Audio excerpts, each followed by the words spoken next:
ዛሬ በዳዊት ከተማ መድኃኒት እርሱ ክርስቶስ ጌታ የሆነ ተወልዶላችኋልና ይህ ምልክት ይሆንላችኋል፣ ሕፃኑ ተጠቅልሎ በግርግምም ተኝቶ ታገኙታላችሁ። የቅዱስ ሉቃስ ወንጌል ምዕራፍ 2 ቁጥር 11።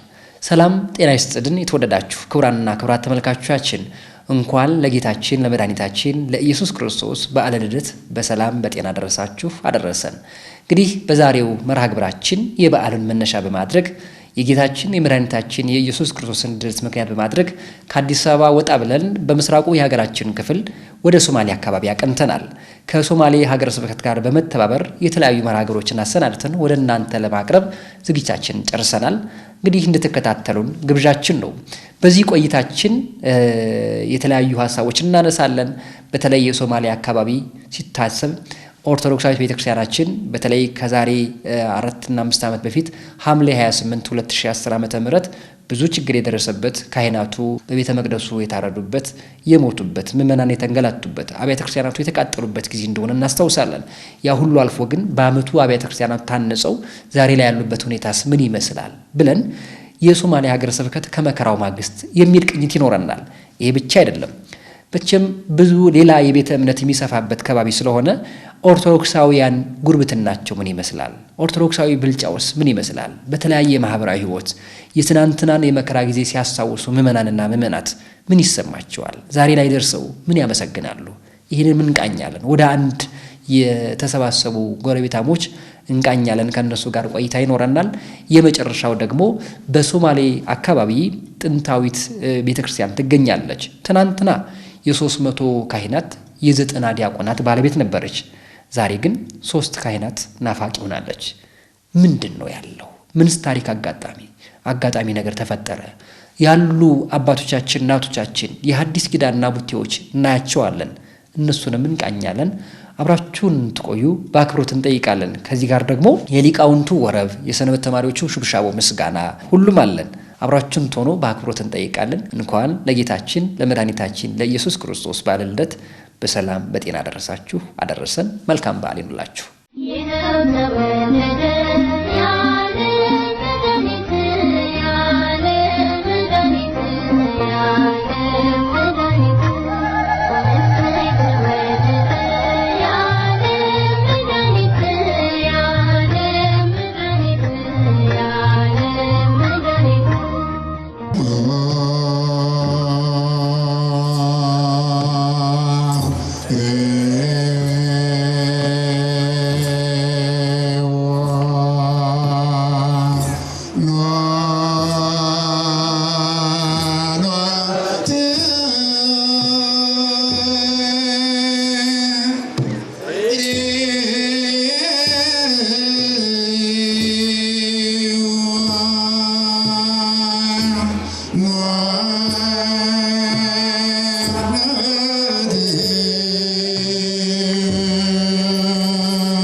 የተወደዳችሁ ክቡራንና ክቡራት ተመልካቾቻችን አብራችሁን ስለሆናችሁ እጅግ እናመሰግናለን።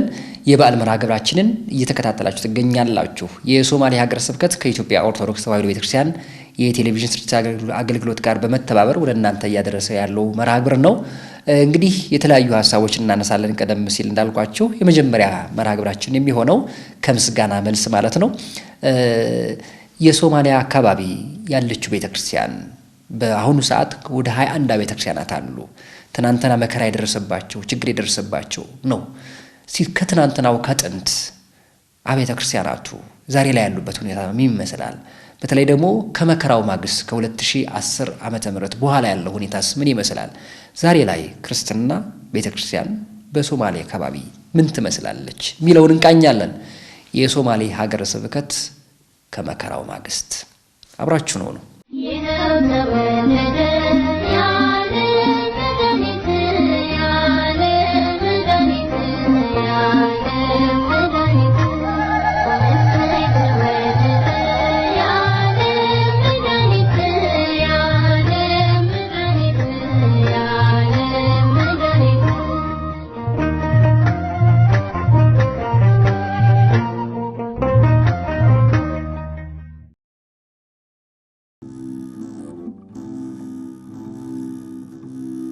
በሐረርጌ ሀገረ ስብከት እንዲሁም በኦጋዴን ሀገረ ስብከት ስር በአሁኑ ሰዓት ደግሞ የሶማሌ ሀገረ ስብከት በሚል ስያሜ የወንጌል ባላደራዎቹ ቅዱሱን የእግዚአብሔር መንግስት ተልእኮ ለማሳካት ከብዙ ፈተና ጋር እየታገሉ ከሚያገለግሉባቸው አህጉረ ስብከት መካከል አንዱ ነው። በሶማሌና በአካባቢው እንደ ሌሎች የሀገራችን ክፍሎች ሁሉ ቤተክርስቲያን በብዙ መከራና በብዙ ፈተና ውስጥ ስትመጣ ድንቅ የሚያደርገውን አምላኳን ይዛ በቅንነት እስከ ሕቅታ ድረስ የሚያገለግሉ ካህናትና የሚታመኑ ምዕመናንን በመያዝ ለማለፍ የሚከብዱትን የዘመናት ስብራቶችን አልፋ እዚህ ደርሳለች። ከነዚህ መካከል በምስራቁ ኢትዮጵያ በ1969 ዓመተ ምህረት በዚያድ ባሬ ወራሪነት የተጀመረውና በኢትዮጵያ በካራማራ ተራራ ላይ ድል የተጠናቀቀው ጦርነት በጅጅጋ አካባቢ የሰማዕቱ የአቡነ ጴጥሮስ የመንፈስ ቅዱስ ልጆች የሆኑት እነ መምህር ወልደ አረጋዊ ዱባለ፣ እነ ሊቀ ካህናት አባይነህ እና ሌሎች ካህናት ወራሪ የጅጅጋ ቅዱስ ሚካኤል ቤተክርስቲያንን በመሳሪያ ሲመታ ታቦታቱን ይዘው ወደ ሐረርና አካባቢው በመሰደድ ያተረፉ እነዚያ የመከራ ቀን ድልድዮች የዛሬ ትውልድ ሰሪዎች ካህናት አብዝቶ ከሚጮኸው የጠላት ጦር ይልቅ በዝግታ የሚናገረውን እውነተኛ ልባቸውን ያዳመጡ ካህናት የነበሩበት ታላቅ ቦታ መሆኑን በካራማራ ጦርነት የተሳተፉት ኦርቶዶክሳዊ እንዲህ ያስታውሳሉ። እኔ እዚህ ሀገር የመጣሁት በካራማራው ጦርነት ነው እና በተለይም የካራማራን ምሽግ ያስለቀቀው የኔ ጓደኛ በአንድ ክፍለ ጦር ውስጥ የነበርነ ሻለቃ ተስፋዬ ገብረ ዮሐንስ የሚባል ነው። አሁንም በህይወት አለ። ከዛ በኋላ ያው ጅጅጋን አስለቀቀን። እዚህ ነው ያለሁት። ይሄ ቤተክርስቲያን ያኔ ተሰዶ ነበር። ተሰዶ ሐረር ነበር። ይህን ታቦት ይዘው የሄዱ አባቶች ምን አይነት መስዋዕትነት እንደከፈሉ በጣም የሚያስቸግር ነው። አብረው ተቆራኝተው ታቦቱ ከጠፋ አብረን እንጠፋለን እንጂ እሱን ትተን አንሄድም ብለው እንዲህ ያሉ መስዋዕትነት የሚከፍሉ አባቶች በስደት ይዘው የሄዱ የነበሩት ከሶማሊያ ወረራ በፊት የነበሩ ካህናት እንደዚህ ያለ መስዋዕትነት የሚከፍሉ ናቸው። ዛሬ በተመቻቸ ሁኔታ ወይም በተረጋጋ ሁኔታ ብቻ ሳይሆን በዛ መከራም ጊዜ መስዋዕትነት የሚከፍሉ ወደ ኋላ የማይሉ ወይም ራሴን ላድን ብለው የሚሸሹ ካህናት አሉ። ከካራማራው ጦርነት ከ40 ዓመታት በኋላ ሐምሌ 28 ቀን 2010 ዓ.ም ዕለተ ቅዳሜ በሶማሌ ሀገረ ስብከት ውስጥ እኔ ብቻ ልኑር ባዮች አማካኝነት ኦርቶዶክሳውያን እቁብ ገብተው የሰሯቸው ብዙ አብያተ ክርስቲያናት ተቃጠሉ። ምዕመናን ሰማዕትነት ተቀበሉ። ካህኑ በቤተ መቅደስ ውስጥ ደሙ በክፉዎች እጅ ፈሰሰ። በተወሰኑ ሰዓታት ሁሉም እንዳልነበሩ ሆኑ።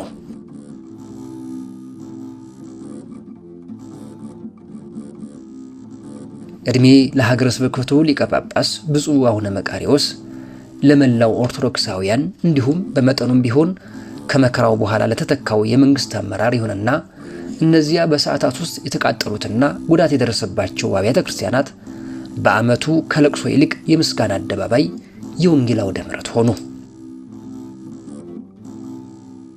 ከግሪክ ቆጨር እስከ ጎዴ፣ ከጅጅጋ እስከ ቀብሪ ዳህር፣ ከጭናክሰን እስከ ዋርዴር በአጠቃላይ 21 አብያተ ክርስቲያናት ይገኛሉ። የሶማሌ ሀገረ ስብከትን በአውራጃ ደረጃም ቢሆን ሁለት የኢትዮጵያ ፓትርያርክ የሆኑት አባቶች ማለትም ብፁዕ ቅዱስ አቡነ ቴዎፍሎስና ብፁዕ ቅዱስ አቡነ መርቆሬዎስ በሊቀ ጵጵስና የመሩት በችግሩ ምክንያት ዛሬም ቢሆን የዛፍ ላይ እንቅልፍ የሆነበት ክርስትና መንፈስ ሳይሆን አካል ሆኖ የሚታይበት በፈተና ውለው የሚያድሩበት ክርስትናው ከቃል በላይ መሆኑ የሚረጋገጥበት አካባቢ ወዲህ ደግሞ ዛሬም ድረስ የአብያተ ክርስቲያናት ነባር ይዞታዎች የብዙ ዓመታት የጥምቀትና የመስቀል ደመራ ማክበሪያ ቦታዎች የሚነጠቁበት መሆኑን የሀገረ ስብከቱ ስራ አስኪያጅ መላከማዊ ቆሞስ አባ ጽጌ ደስታ ያብራራሉ። እንግዲህ ዝናብ ጣለ ቢሉህ በየደጁ ይኸው አይነት ነገር ነው።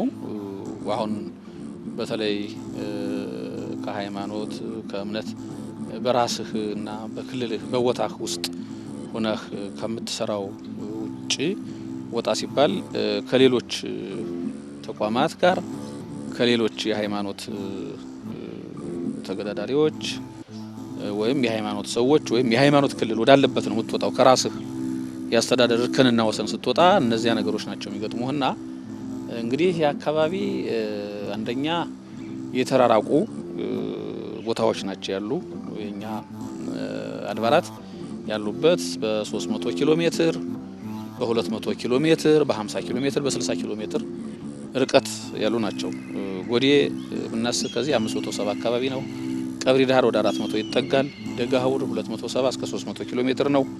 ሌሎቹ ደግሞ 50 60 70 ኪሎ ሜትር ዙሪያ ናቸው ያሉና እንዲሁ አሁን እንደሌላው እንደዚህ እንደ ሰሜን ወይም እንደሌላው አካባቢ በአንድ ቀን 2-3 ቤተክርስቲያን አድርሰህ መመሪያ ሰጠህ አስተካክለም ትመለስበት አይደለም። ይሄ ስትወጣም ኃላፊነት ወስደህ ቢቻል እንግዲህ በራስ ሁኔታ ትሄዳለህ። ካልሆነ ባጃቢ ትንቀሳቀስበት የሥራ ክልል ነውና ያለው ነገር ትንሽ ቀላል የሚባል አይደለም። እንደ ልብ አሁን ዝም ብሎ ሄዶ ደክሞ ሐዋርያዊ አገልግሎት ብሎ ብድግ ብሎ ዝም ብሎ መጽሐፍ ቅዱስንም ልብስህንም ይዘህ የምትመጣበት አይደለም።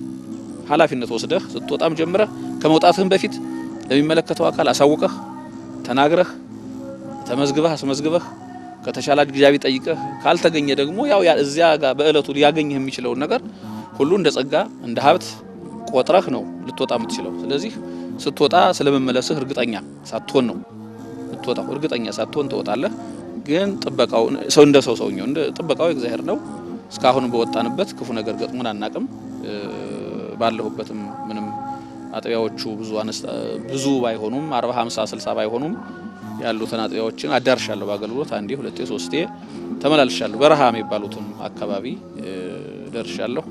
ካሉት ያላየሁት አንድ ቦታ ብቻ ነው ያለኝ እንጂ ከ16 በላይ የሚሆኑ አጥቢያዎችን ተመላልሸም አገልግዬም ቀድሼም አጽናንቼም መመሪያ ሰጥቼም የተመለስኩባቸው ቦታዎች ናቸው። የሃይማኖት መገፋፋት ያለበት ብዙሃ ሃይማኖት ያልታየበት ክልል ነው ይሄ። የዘር ችግር አይደለም ብዙ ያለው እዚህ አካባቢ በመናየው፣ ግን ብዙሃ ሃይማኖት ያልታየበት የማይታይበት አንዱ የሌላውን ሃይማኖት በጣም አኮስሶ አሳንሶ የሚያይበት የሃይማኖት ጽንፈኝነት የሃይማኖት ዘረኝነት ያለበት ክልል ነውና ነፃ አይደለም። ስትወጣ ብዙ ነገር ነው። መገፋት አለ፣ መገለል አለ፣ ፍተሽ አለ። ስትፈተሽ ስብናህን አባትነትን የሃይማኖት ሰውነትህን ላይመጥን ይችላል። ልትገላመጥ ትችላለህ፣ ልትሰደብ ትችላለህ። ከዚያ ካለፈም ሌላም አለ ተጽፎም አለ እና እንደዚህ አይነት ተግዳሮቶችና ችግሮች ያሉበት ቦታ ነው። ይሄ ጳጳስ ነው ቆሞስ ነው ቄስ ነው ምናምን የሚለው በዚህ አካባቢ ብዙም እንትን የለውም። ምድራዊ መከራን ሳይፈሩ ሰማያዊ ጸጋ የሚገኝበትን መልካም ስራ በመስራት ከፊት ይልቅ አብዝቶ እየሮጡ እንደሆነ የሚገልጹት የቤተ ክርስቲያን መሪዎችና ምዕመናን ሀገረ ስብከቱ ትናንት ጭንቀት ሳይሆንበት የመንግስቱን ወንጌል በተቻለ አቅም ለማገልገል ምዕመናንን ለማጽናት እንዲሁም የማይከለስ የህይወት ታሪክ ለመስራት የተደከመበት እንደሆነም ይገልጻሉ። ይሄ ክልል ገና ትኩረት የሚሻ ነው። ግን እኛ ደግሞ እንደ ኗሪ እንደ አካባቢው ኗሪ የበኩላችንን ከሀገረ ስብከቱ ጋርም በእኛ ክልል ካሉ ከጳጳሳት ጋርም እየተባበርን ቤተክርስቲያናት የሚሰሩበትን የሚታደሱበትን አዳዲስ ቤተክርስቲያናት ደግሞ ወደፊት የሚታነጹበትን ያቅማችን ሁሉ እንደክማለን። ሌላው ቀርቶ ልጆቻችን በየአካባቢያቸው መንፈሳዊ ትምህርቶችን እንዲማሩ ቢያንስ ቤተክርስቲያን እንኳን በሌለባቸው አካባቢዎች ወይም ሰፈሮች ልጆቻችን ሰብሰብ በማድረግ ከሀገረ ስብከቱ ጋር በመተባበር ካህናትን በመመደብ ልጆቻችን ዲቁናን እንደሚያሩ ግቢያችን ፈቃደኛ ሆነን በፈቃደኝነት ግቢን በመስጠት ልጆቻችን ህዝበ ክርስቲያኑን ልጆች እየሰበሰብን እስከ ዲቁና ድረስ እንዲማሩ እናደርጋለን። ይሄ እምነታችን ከማስፋፋት አንጻር ከቤተ ክርስቲያን ርቀት ከሚፈጠሩትን ችግሮች ለመቅረፍ ያክል የበኩላችን ይሄንን አይነት ጥረት እናደርጋለን።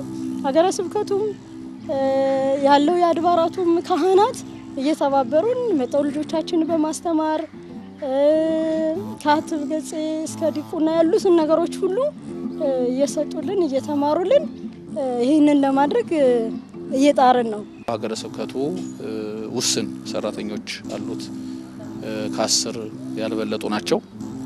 በእነዚህ ሰራተኞች ነው ያለንበት የአገልግሎት ቦታ መልክዓ ምድራዊ አቀማመጥ ሌሎችም ነገሮች ተዳምረው እንደዚህ ብዙ ምቹ አይደለም። እንደ ልብ ወደዚያም ወደዚህም ብሎ ለመስራት ምቹ ነገር ባይኖርም ግን ሰራተኛው ካለው ቁርጠኝነትና ከብፁዕ አባታችን ከአቡነ መቃርዮስም ቁርጠኝነት የተነሳ የትኛውንም በረሃ የትኛውንም በበረሃ ያለ ህዝብ የማጽናናት የመድረስ አብሮ የመቆም የማማከር ስራ፣ መመሪያ የመስጠት ስራ፣ ሰበካ ጉባኤያትን የማደራጀት፣ ስብከተ ወንጌልን፣ ሰንበት ትምህርት ቤት እነዚህን የመሳሰሉትን ሁሉ ሁሉም አጥቢያዎች ሰንበት ትምህርት ቤት የሌለው አጥቢያ የለም።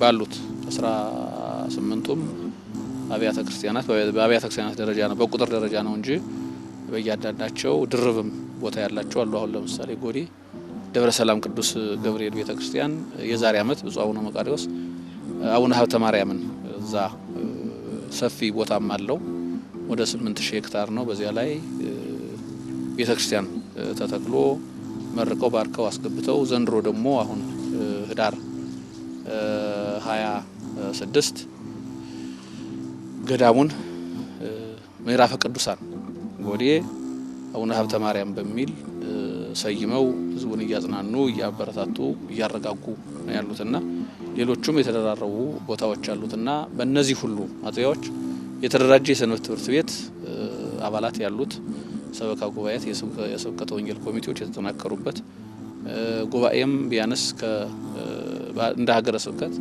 ከ80 እስከ 90 ጉባኤያት የሚካሄድበት ሀገረ ስብከት ነው። አጥቢያዎቹ ቢያንሱም ቁጥራቸው በአገልግሎት ግን መሀል ሀገር እንዳሉት ምንም አይነት ችግር እንደሌለባቸው የትራንስፖርትም ከባቢያዊ ሁኔታዎችም ችግር የሌለባቸው ቦታዎች እንደሆኑ ሁሉ ይህንን መንፈሳዊ አገልግሎት እየተሰራ ነው ያለው። የአገልጋይ ውስንነት አለብን እና ቢሳካም ደግሞ እግዚአብሔር ቢፈቅድ እንደው ቤተ ክህነቱም ይሄን አካባቢ ትኩረት ሰጥቶ እንዲያየው በጀት የመጠየቅ ስራም ሰርተናል።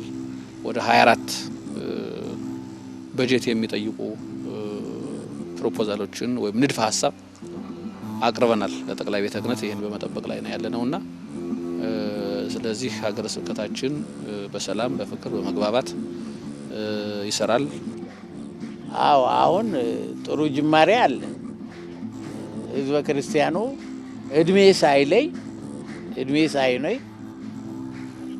የክርስትናን ትምህርት የሚያጠናክሩ ይበልጥ ካላቸው እውቀት ላይ ተጨማሪ እውቀት እንዲማሩ በቅድስት አርሴማ ቤተክርስቲያን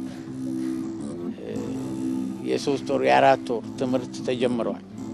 ማለት ልጆቻቸውን ህዝበ ክርስቲያኑ እንዲልክ ፈቃደኛ የሆኑ አባቶችም እናቶችም ካሉ እንዲማሩ የሚያደርግ በቅርቡም አባታችን አንደኛውን ዙር መርቀዋል። ማለት ጥሩ ተሳትፎ ነበር እና ይሄ የአብነት ትምህርት ቤቱ ምናልባት በሌላ አካባቢ እየጠፋ ነው፣ እናንተም እንደምታውቁት እየተዳከመ ነው። በጅጅጋ ውስጥ ግን በቅድስት አርሴማ ቤተክርስቲያን ትምህርት ቤት ተከፍቶ ትምህርት እየተሰጠ ነው። እድሜ ሳይለይ ፈቃደኛ የሆነ ሰው ሁሉ እንዲማር ያው ሳሰማቀሩም አንደኛውን ዙር አስመርቀዋል አባታችን። ይሄ ጥሩ ጅማሬ ስለሆነ ይሄንን አጠንክረን መሄድ ነው ያለው። ማለት በአሜሪካ፣ በጀርመን፣ በፈረንሳይ የግዕዝ ትምህርት በዲግሪ ደረጃ እየተሰጠ ነው። እኛ ሀገር ግን በዲፕሎም እንኳን እየቀረ ነው እና ይሄንን ተምሳሌት ለመሆን አባታችን ትልቅ ስራ እየሰሩ ነው። የአብነት ትምህርት ቤት በስፋት እየተሰጠ ነው። ወደፊትም ይቀጥላል። ይሄ ደግሞ እንዲጠናከር እኛ የሚያስፈልገውን ሁሉ መስዋዕትን እንከፍላለን፣ እገዛ እናደርጋለን፣ እናበረታታለን።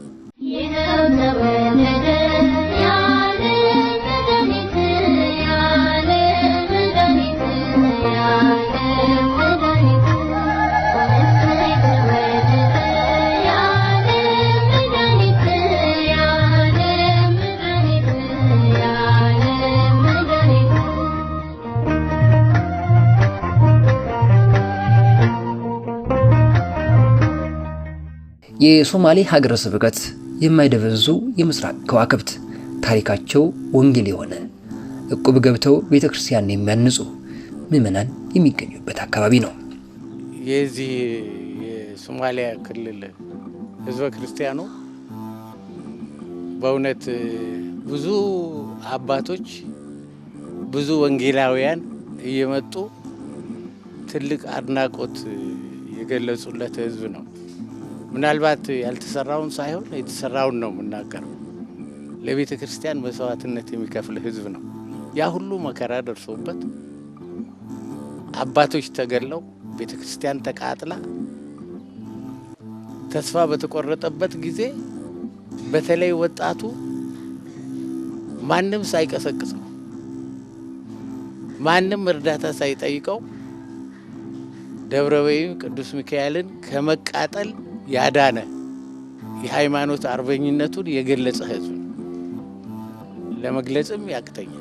ብዙ ችግር፣ ብዙ ተግዳሮት፣ ብዙ መገፋት ባለበት አካባቢ የእግዚአብሔር ጸጋ፣ የእግዚአብሔር በረከት፣ የእግዚአብሔር ፍሬ የሚታይበት የሃይማኖት ጽናት የሚታይበት አካባቢ ነው እና ምንድነው ይሄ ህዝብ ጥላው መመኪያው እግዚአብሔር ነው። ልግስናው፣ ስጦታው፣ ትውፊቱ፣ ታሪኩ የሰማዕታትን ታሪክ የሚደግም የሚያስታውስ በሰማዕትነት ውስጥ የሚያልፍ ህዝብ ለገንዘቡ የማይሳሳ ለሃይማኖቱ ቀና የሆነ 5 ብር እስኪቀረው ድረስ አብሮ የሚበላ አብሮ የሚጠጣ የሚሰጥ የሚመጸውት እቁብ ገዝተው ቤተክርስቲያን የሚያሰሩ ምእመናን ነውና ለሃይማኖቱ በጣም ቀና ነው። የሃይማኖት አባቶችን ያከብራል፣ ይታዘዛል፣ ይሰማል። የማይሳስት ህዝብ ያለበት መሆኑን መግለጽ እወዳለሁ።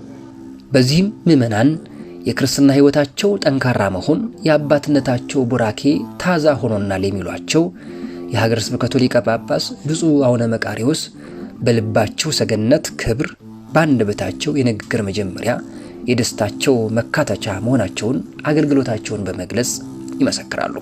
በተለይም በቅርቡ የመጡት አባታችን በራሳቸው ጥያቄ ይህን ህዝብ ክርስቲያን ይህን ቤተ ክርስቲያን እንደገና ለመስራት በራሳቸው ጥረት በራሳቸው ፈቃደኝነት የመጡት አቡነ መቃርዮስ ለመግለጽ በሚያስቸግር የጅጅጋን ህዝብ መግለጽ ይቻላል። ምናልባት ፖለቲከኞች ሌላ ሊያወሩ ይችላሉ። እሳቸው ግን መኪና እንኳን ሳይፈልጉ ሲቻላቸው በመኪና ሳይቻላቸው በእግር በመሄድ እዚህ የነበረውን የክርስትና ህይወት ከማደስ ባሻገር ብዙ ቤተክርስቲያኖች ተሰርተዋል። እንደገና የፈረሱት ተሰርተዋል። በሳቸው አነሳሽነትና በዚህ አድናቆት በተለገሰው ህዝብ ቅድም እንዳሉት ካሳ ናቸው። ካሳ ለዚያ ለተጎዳንበት፣ ለተገፋንበት፣ ለደማንበት፣ ለቆሰልንበት፣ ለተቃጠልንበት አብያተ ክርስቲያናቱም ዋጋ ለከፈሉበት ህንጻው፣ ድንጋዩ፣ እንጨቱ፣ ቆርቆሮ ዋጋ ከፍሏል እና ያንን ካሳ ደግሞ እኒህን አባት አምጥቶ የሚሰጡ የሚለግሱ ባዶ እጃቸውን የማይመጡ መስቀልና ክህነት ብቻ መስጠት ሳይሆን የሳቸው በእጃቸው ደግሞ በረከት ይዘው ይመጣሉ። መጎናጸፊያውን፣ አልባሳቱን፣ የካህናቱን ጥንግድር ሌላውንም የጎደለ ነገር በማየት በመሙላት እንደ ገበዝ እንደ ሊቀ ዲያቆን እንደ አስተዳዳሪ ሆነው ዝቅ ብለው የሚሰሩ አባት ሰጥቶናልና እኒህን አባት ማመስገን እንፈልጋለን። እንግዲህ በእድሜ በጤና ያቆይልን፣ አገልግሎት ዘመናቸውን ያርዝምልን። አያይዘውም ለወንጌል አገልግሎት ከ1 ወር በላይ የሚጓዙትን ካህናት በዚያ ቦታ አይደለም በትጋት ማገልገል እንዲሁ መኖር ራሱ የሰማዕትነት ያህል በሚከብድበት ሞቃታማ አካባቢ የሚያገለግሏቸውን ካህናት ምዕመናን እንዲህ ያመሰግናሉ። እውነት ነው። ካህናቱ ያው በሳት እየተፈተኑ ነው ያገለገሉን ያሉት እና በዚህ አጋጣሚ ሳናመሰግናቸው አላልፈም። እንደ ህዝበ ክርስቲያንም በጣም ነው የምናመሰግናቸው። በዚህ ቦታ ላይ እየተፈተኑ መከራን እየተቀበሉ ያገለገሉን ነውና እንደ ህዝበ ክርስቲያን ሳናመሰግናቸው አናልፈም። እኛም ይሄንን ድካማቸውን በመረዳት ነው ከጎናቸው ሆነን አይዟችሁ እያልን በሚያዙንም በሚጠይቁንም ነገር ሁሉ ሁሌም ከጎናቸው ነንና ዛሬም ነገም ከጎናቸው ማንለይ ደጋፊያቸው መሆናችንን ገልጻለሁ። ታሪክን መድገሙ አይቀርም እንደሚባለው ከተሰራ የጠበቅነውን ካልተሰራ የፈራነው ታሪክ መደገሙ አይቀርም የሚሉት የሀገረ ስብከቱ ዋና ስራ አስኪያጅ ነገን በክብር የሚያቆሙ አሳታፊ ህብረትን የሚፈጥሩ ትውልዳዊና ሰዋዊ ስራዎች በቅል ሊሰሩ ይገባቸዋል። በዚህም ሁላችንም ልንረባረብ ይገባናል።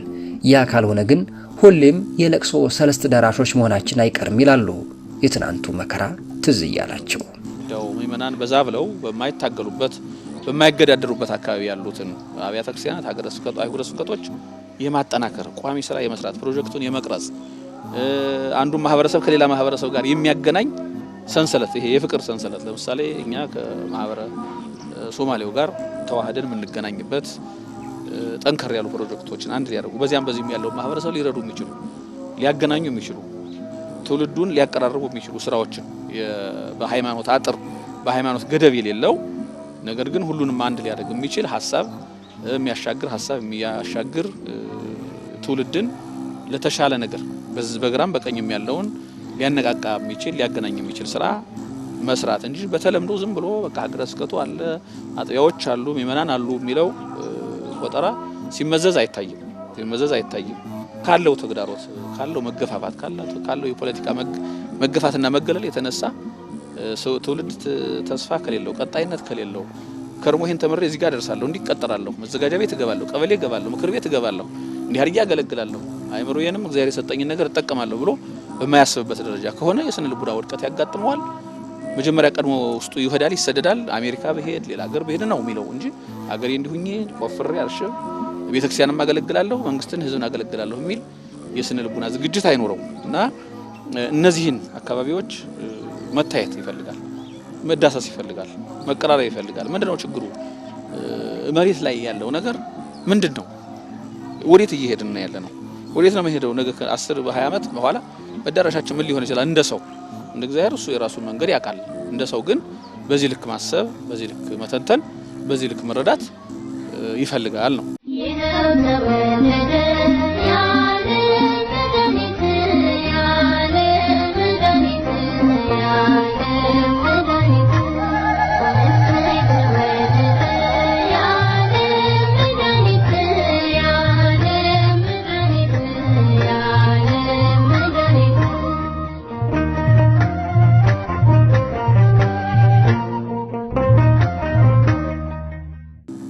ለዚህ ታላቅ ህዝብ ለዚህ ለክርስትና ሃይማኖት መስዋዕትነት ለሚከፍል ለጅጅጋ ህዝብ ትልቅ አድናቆት አለኝ እና እንኳን ለጌታችን መድኃኒታችን ኢየሱስ ክርስቶስ ልደት እንኳን አደረሳችሁ። ይሄ የሚደነቅ እምነታችሁ ይሄ ለቤተ ክርስቲያን ያላችሁ ፍቅር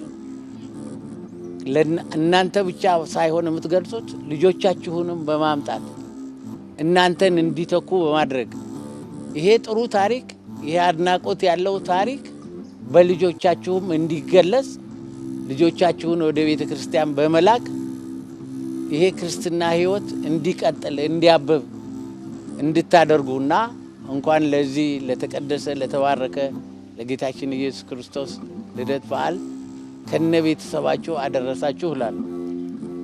ለመላው የክርስትና እምነት ተከታይ በሙሉ እንኳን ለጌታችን ለመድኃኒታችን ለኢየሱስ ክርስቶስ የልደት በዓል በሰላም አደረሳችሁ ላለው እንዲሁም ለቤተሰቦቼ ለልጆቼ ለማርያማዊት ሙሉ ዓለም ለሚካኤል ሙሉ ዓለም ለባለቤቴ ለሙሉ ዓለም ካፕቲመር እንዲሁም ለቤተሰቦቼ በሙሉ እንኳን ለጌታችን ለኢየሱስ ክርስቶስ ለመድኃኒታችን ለልደት በዓል በሰላም አደረሳችሁ አደረሰን እላለሁ። አመሰግናለሁ። ተመልሰን ባለቀስንበት ቀን በአመቱ መልሰን እንድንዘምር ምክንያት የሆኑን ገንዘብ ሰጥተውን ረድተውን ነውና ዛሬ እንዲህ አምሮብን ደምቀን እንድንዘምር እንድናመሰግን ያደረጉን መላው የኦርቶዶክስ እምነት ተከታዮች በዓለም ያሉ ሁሉ ልጆቿ ናቸውና እነሱንም እግዚአብሔር ይጠብቅልን። እንኳን ለብርሃነ ልደቱ በሰላም አደረሳችሁ አደረሰን ማለት እወዳለሁ። አመሰግናለሁ።